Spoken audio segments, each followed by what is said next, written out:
Okay, picture this. It's Valentine's Day Eve, and you realise you haven't got your other half a nice bouquet of flowers. So you rush over to Tesco in search of the precious resource. When you get there, you hastily begin navigating your way through a maze of tight aisles, trying to locate the flower stand that for some reason always seems to be the last spot you ever think of. When you finally lay your eyes on the prize, you suddenly find yourself fending off a number of frantic, hostile shoppers, trying to tear you limb from limb as you escape from the shop with the last of the batch. Now, instead of you, imagine it's a dwarf packing an AA-12 shotgun. Instead of Tesco, imagine it's a dark cave on an alien planet. And instead of angry shoppers, imagine it's a horde of alien spiders. And that's pretty much the experience of playing Deep Rock Galactic.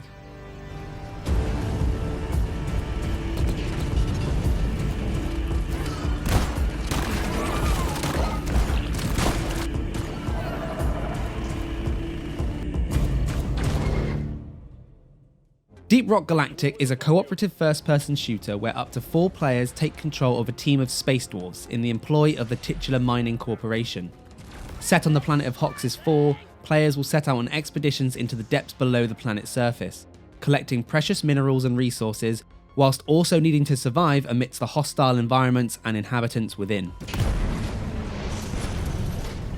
Each outing begins here, at the home base orbiting the planet. Here you can select from which mission to undertake, choose your class, customize cosmetics, and use the resources you've collected to purchase upgrades for each class.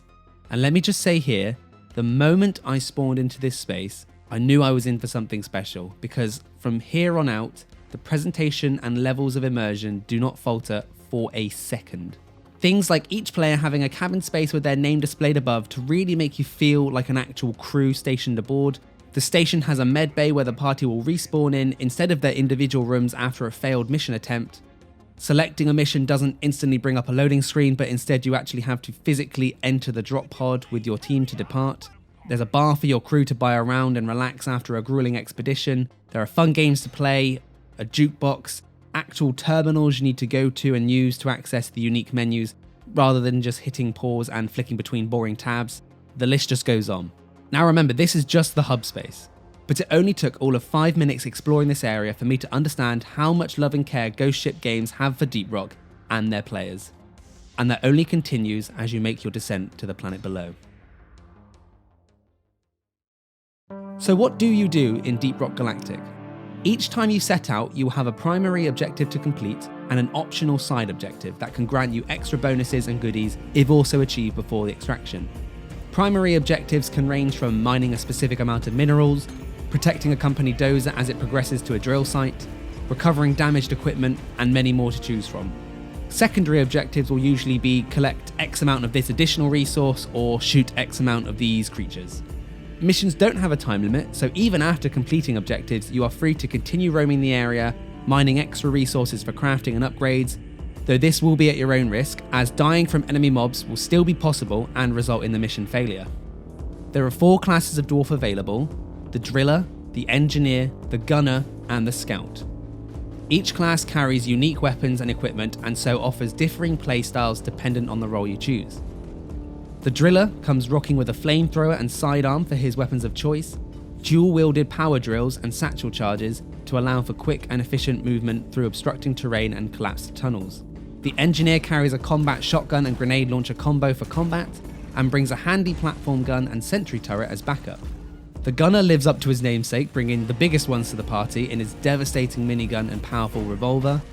He also comes equipped with a zipline launcher and shield generator. Finally, the scout is kitted out with an assault rifle and sawed-off shotgun, and carries a personal grapple gun and enhanced flare gun. In addition, each class holds a pickaxe for mining resources and breaking other surfaces, standard flares for illuminating the dark tunnels, and a terrain scanner to map out the cave network you're exploring. Atmosphere in this game is fantastic. I always love the moment of taking the first few steps off the drop pod, throwing out a flare as the dust settles, and getting that ominous feeling, wondering what will be lurking beyond the illumination of the light. Time to collect your paycheck! We're sending you in deep, so be on your guard. Scanners indicate particularly rich veins of morkite and gold further down. Bring it back, boys. One major selling point of Deep Rock is embedded in its randomly generated environments. Hox's Fort is already split into 8 zones, each with unique environments and visual flair, such as the icy realm of the glacial strata or spore-filled fungus bogs. But each time you drop in, the cave network will be completely new and unrecognizable to the last.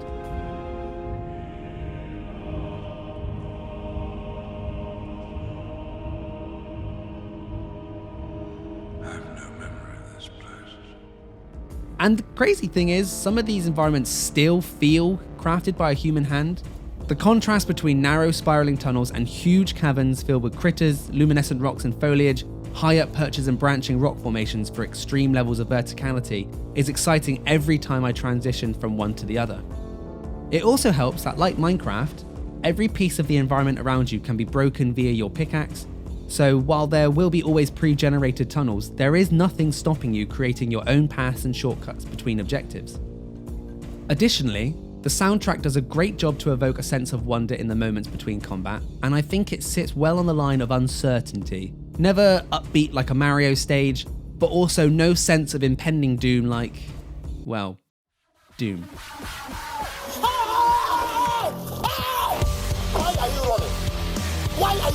When a swarm appears, the music then erupts into a mix of heavy guitars, booming synths, and even grand orchestral stings to bring that sense of desperation during the holdout to survive. Guys! Get to work! There's sparks all over the dozer!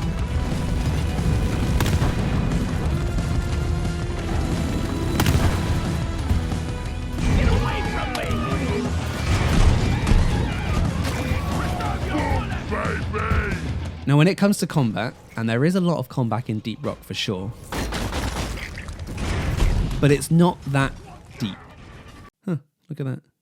Don't get me wrong, there is a lot of customization and upgrades when it comes to your character and loadout, and the way that Deep Rock handles its item progression does require an element of thought, as each tier of upgrades unlocked only allows for one upgrade from each tier to be active at once.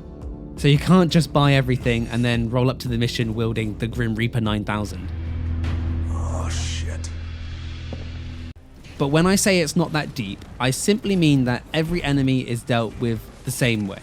God damn it! Waste the motherfuckers! There are small bugs, bigger bugs, flying bugs, spitting bugs, exploding bugs, Metroids from Metroid, grabby things, aggro plants, Robocops. So when it comes to enemy design, delish.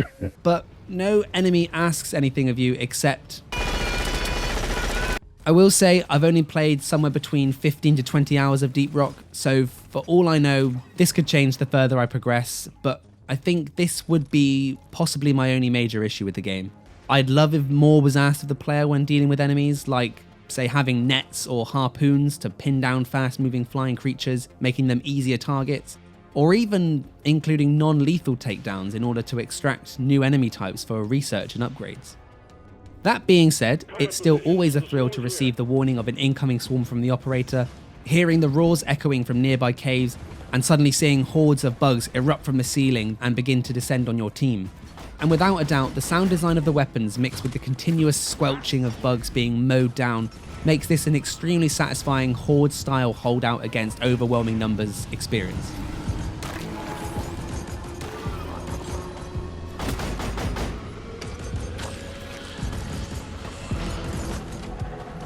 I am not lying when I say the flamethrower in this game is like the best flamethrower I've used in a long time. Unloading a torrent of fire down a tunnel filled with advancing glyphids is an insane power trip.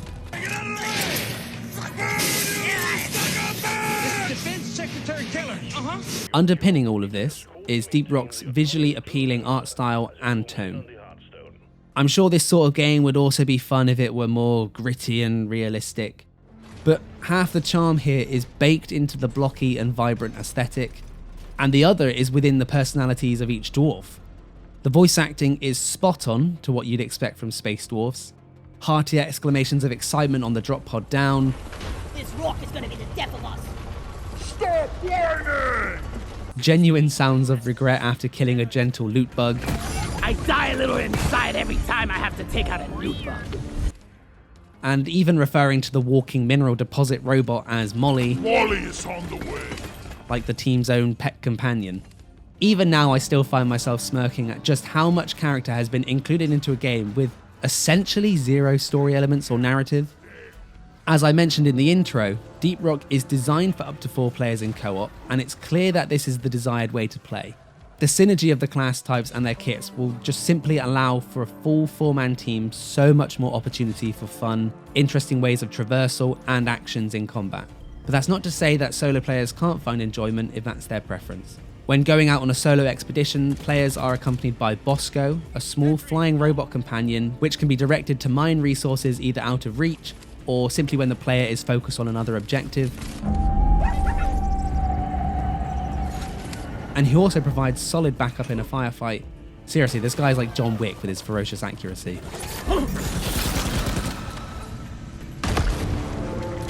Bosco also has his own upgrade tree so that as you move to take on harder missions and tougher difficulties, he will continue to be a huge help in the field rather than a liability.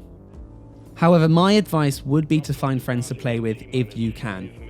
Even just playing as a duo can have a massive impact both mechanically and socially.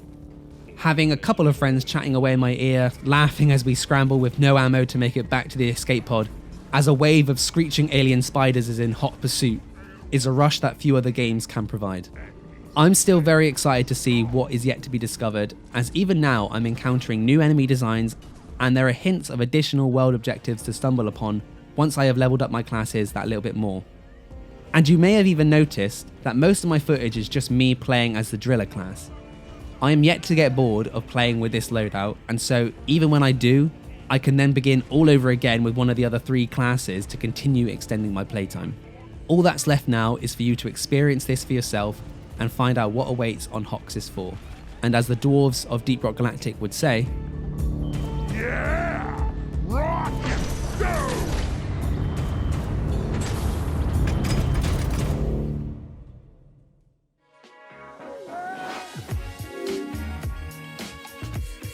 hey guys, thank you for watching.